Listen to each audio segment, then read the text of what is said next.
Doom Loopers, and welcome to the Doom Loop Dispatch, the show covering the worst parts of the San Francisco Bay Area.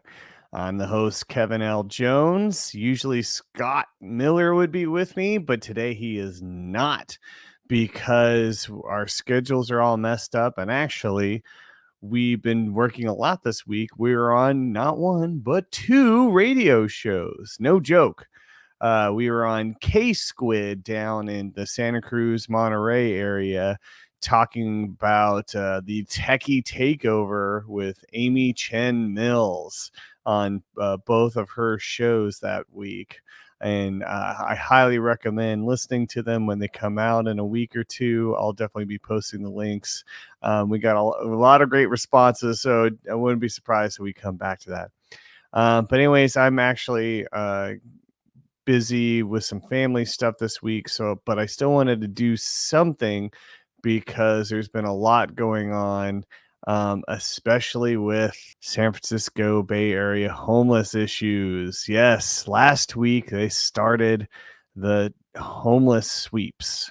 The police have been sweeping up encampments all through San Francisco after the SCOTUS, the Supreme Court decision on Grants Pass, saying that basically, and this is no joke, being homeless is illegal.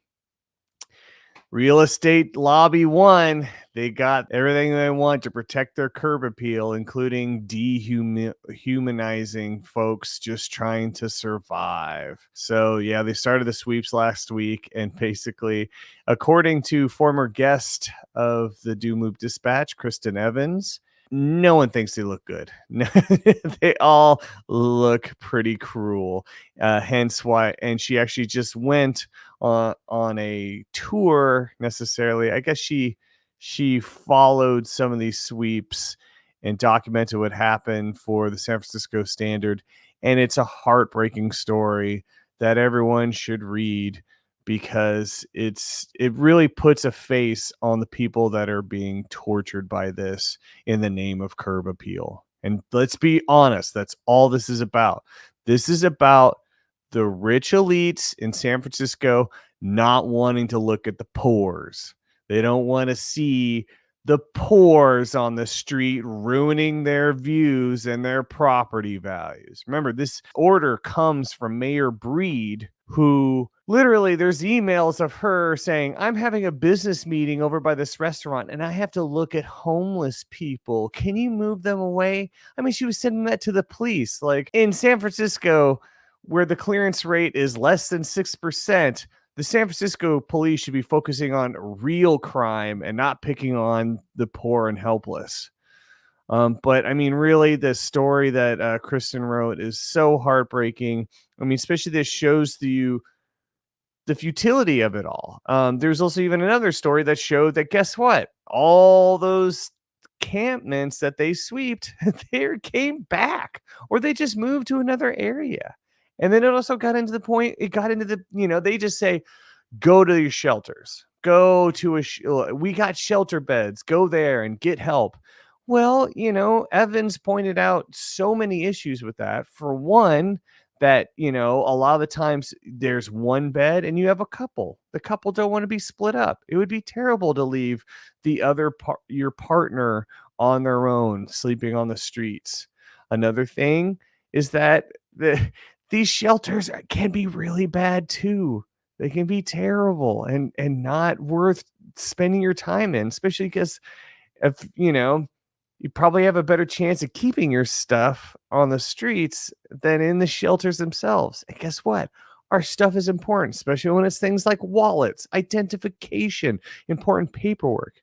But then again, as Evans points out in her story, the police and city workers were throwing away that stuff too. They were just throwing away people's belongings, including if they had paperwork that they were filling out to get a bed themselves. So it's just futile. It's just ridiculous. And it pleases the very cruel elite who care way more about the millions they've invested in their buildings than people. Also, San Francisco Standard also got into a little bit about where the buses are taking the homeless. Remember, Breed signed an executive order, I believe. Do mayors have executive orders? Well, she signed some kind of order that said that before offering a shelter bed, offer them a bus ticket. And so very few take that up. But I guess apparently most either go to other cities in California or Oregon. So that's I bet everyone appreciates that.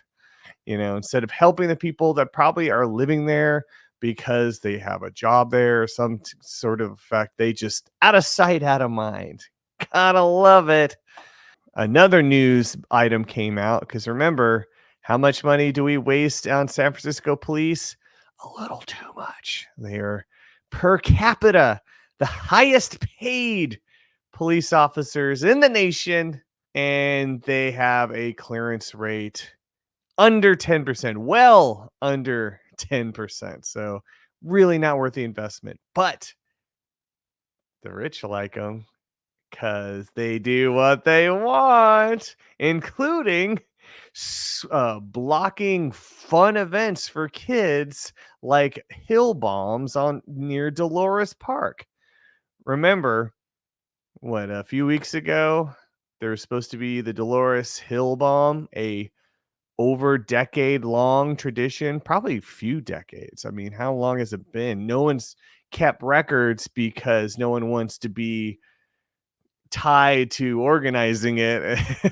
But it's still been like a fun tradition in the city and embracing like something that San Francisco has been very important to skateboarding, street skateboarding. Basically, street skateboarding started in San Francisco. Honestly, people like Tommy Guerrero bombing down hills, jumping off driveways. That stuff was in the Bones Brigades videos, and that inspired kids to go out on the streets. You don't need a skate park to go, or a backyard ramp. Go on the streets. That's what we saw from San Francisco. That's what innovated. And the rich elites don't care. They don't care at all. What they care is about their own quiet and, again, curb appeal. And remember, they still had the bomb this year, but they just moved it down 2 blocks. Why didn't they want it on Dolores Park? Why was it a big issue the year before? Because Kerry, Tan, network state Y Combinator, little Napoleon, techie Napoleon, guy who gets drunk and threatens supervisors he doesn't like, politicians he doesn't like with Tupac lyrics. He has property on that area, and it's just a meeting space too. It's not even a house. He just meets people there, but he didn't want this riffraff on his street. And it just came out today. The city spent $240,000.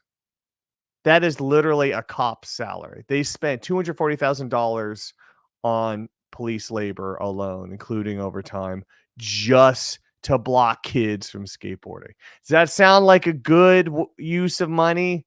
Does not to me. Absolutely does not. Especially when it's truly for one person. Maybe those other neighbors kind of appreciated it. I knew one guy who was like, "Oh, well, it got really loud." I was like, "Well, you live in a city. It's loud all the time. Are you truly expecting it to be quiet? You're in your neighbor's asshole. What are you talking about?" But some people are just whiners, some people want to turn the city into something to this like the suburbs, even though that is an absolutely disgusting thought. That is not what San Francisco should be. It should be for everybody, and good traditions like kids coming together to skateboard and have fun. That should be continued. Anyways, now on to Oakland, because today Empower Oakland, Lauren Taylor, the former city councilman, former mayoral candidate, announced he's running again. And it's pretty interesting timing because just days before, Oakland Police Officers Association, the police union, or just called on Mayor Sheng Tao to resign because the police force is none happy. And they also don't like the fact that she's being investigated. Huh. Funny how that works. Amazing, this timing of it all, where, this investigation, this raid, which all the focus goes on Tao, even though it involves a bunch of other people, a bunch of insiders as well. And it also came just after it was found that Mayor Libby Schaff was also misusing funds and doing some shady stuff. But nope, nope, nope, nope, nope. Out of nowhere comes this FBI raid and making Tao, even though there's barely anything going on, making her look bad. And gotta love the media coverage of it too. Interviewing her lawyer who wasn't her lawyer, and the guy going, and then that lawyer who wasn't her lawyer going, "Oh, she's making some bad mistakes." I mean, I could go on. Okay, it's ridiculous. It's all shady. It's clearly coordinated. It's clearly a strategy. It's honestly like, I'm not Mr. Conspiratorial. I'm not Charlie Day with a cigarette and the pictures on the wall connected with red string. No, this is all very clear and easy to watch.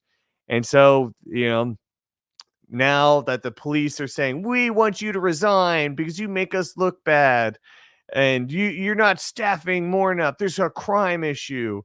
Again, crime is down. All the data shows it's down.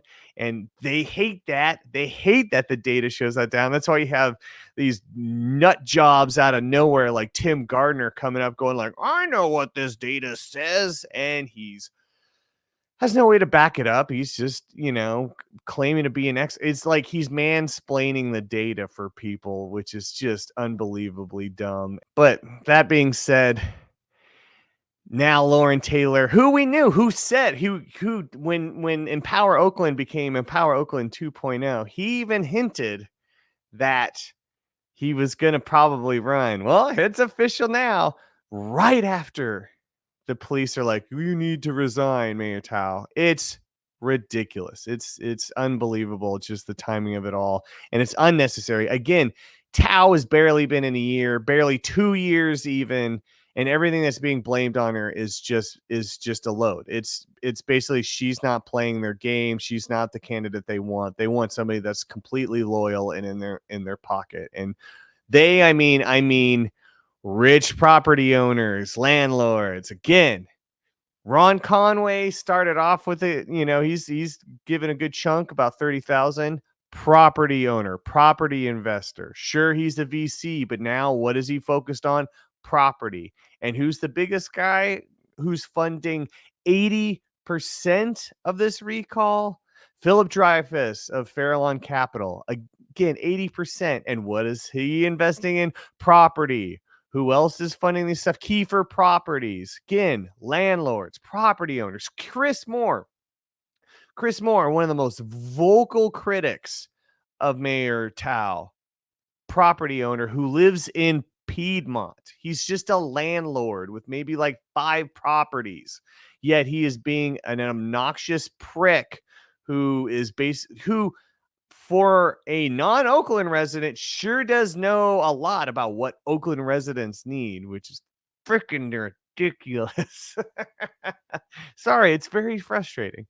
But so that all being said, the fix is in, or at least here comes the push. And I think they're going to push pretty hard because they don't have a special election or a primary to benefit them. Because remember, that's been the secret sauce before, is low turnout elections like special elections and primaries. Again, that's what AIPAC's thing's been too. That's why they took down Cori Bush and Jamal Bowman, not in regular elections, but in primaries.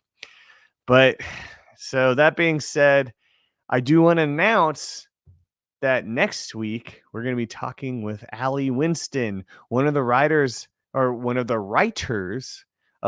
The Writers Come Out at Night, the history of the corrupt Oakland Police Department, which I've been rereading, and we want to talk.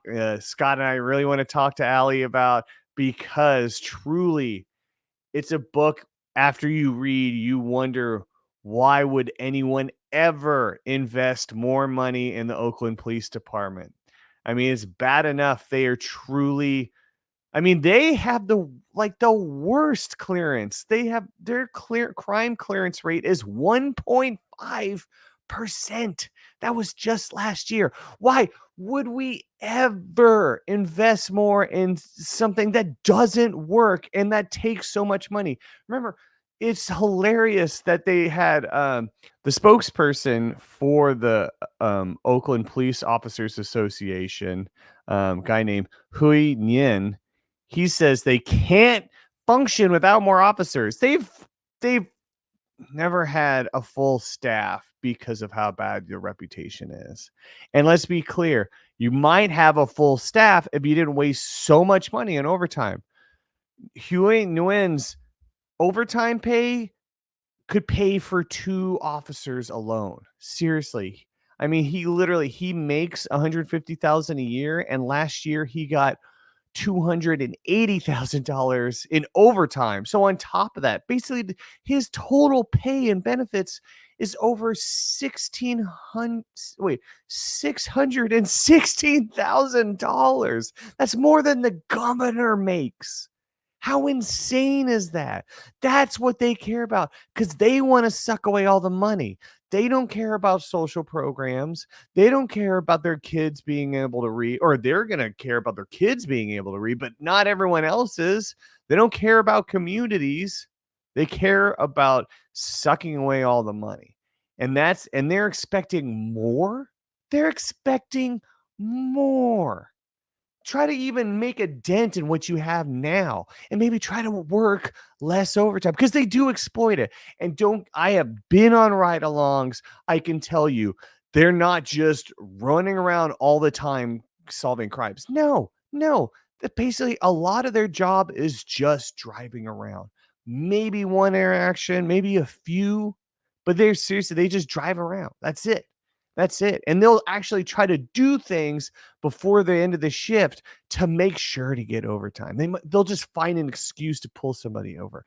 It's sick. It's disgusting. It's absolutely a program that we should be putting in check. And we should not be listening to these rich landlords who want to protect this kind of corruption.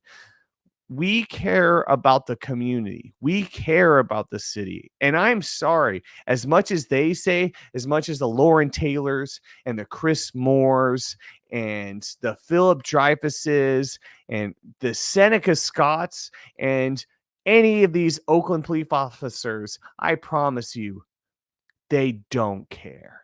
They don't care about the Oakland community. They care about their curb appeal, and they care about getting paid. And that's it. So look forward to next week's episode.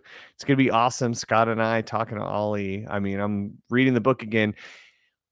Whoo, it's hard. It'll make you grind your teeth into dust. It makes you so mad. Some of this stuff. Oh my gosh. Well, anyways, but please follow us online on all the socials. Twitter, Instagram, TikTok. The big TikToks have been doing great. So hopefully you've been watching those. Also, of course, like and subscribe to us on YouTube. And please, if you can spare $1 or $5 or whatever, support us on Patreon.